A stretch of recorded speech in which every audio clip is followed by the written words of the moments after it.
Hi. Sunday morning டே எப்படி போச்சுன்னு பார்க்கலாமா? ரொம்ப நாளாக ஜாரா கேட்டுட்டு இருந்த ஒரு இடத்துக்கு தான் போகிறோம்.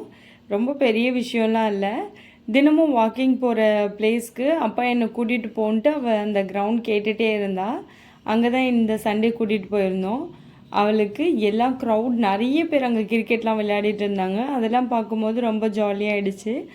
அங்கே அவள் கொஞ்ச நேரம் ரன்னிங் ரேஸ் அந்த மாதிரி கொஞ்சம் டைம்லாம் ஸ்பெண்ட் பண்ணிவிட்டு இன்னொரு சர்ப்ரைஸ் கொடுக்குறோன்னு சொல்லிட்டு இன்னொரு இடத்துக்கு கூட்டிகிட்டு போனோம். ஜஸ்ட் இதெல்லாம் வந்து அவள் சின்ன சின்ன விஷயந்தான். ஆனால் அவள் அது எங்ககிட்ட வந்து மார்னிங்கில் போய் நாங்கள்லாம் பார்க்கணுன்ட்டு எங்ககிட்ட கேட்ட ஒரு விஷயம். வீட்டுக்கிட்ட நியர்பை இருக்க பீச் தான் கூட்டிகிட்டு போயிருந்தோம்.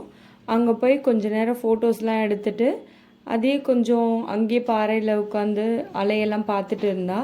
அதுக்கப்புறம் அங்கே தூண்டில் போட்டு மீன் பிடிச்சிட்டு இருந்தாங்க. அதையும் கொஞ்ச நேரம் பார்த்துட்டு அங்கேருந்து கிளம்புறதுக்குள்ளே 9:30 ஆகிடுச்சு.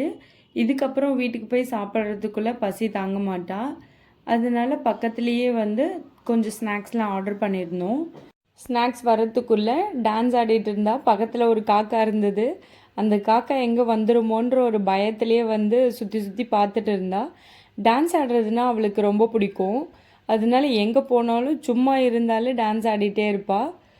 எங்கள் 2 பேருக்கு காஃபியும் பிஸ்கெட் எனக்கு காஃபி டீ நினச்சி சாப்பிட்றது ரொம்ப பிடிக்கும்.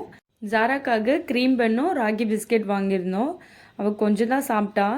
அதோட அங்கேருந்து கிளம்பிட்டு வீட்டுக்கு வந்தாச்சு.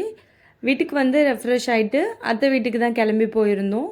அங்கேயே லஞ்செலாம் சாப்பிட்டுட்டு ஃபுல் டே அங்கேயே ஸ்பெண்ட் பண்ணியாச்சு.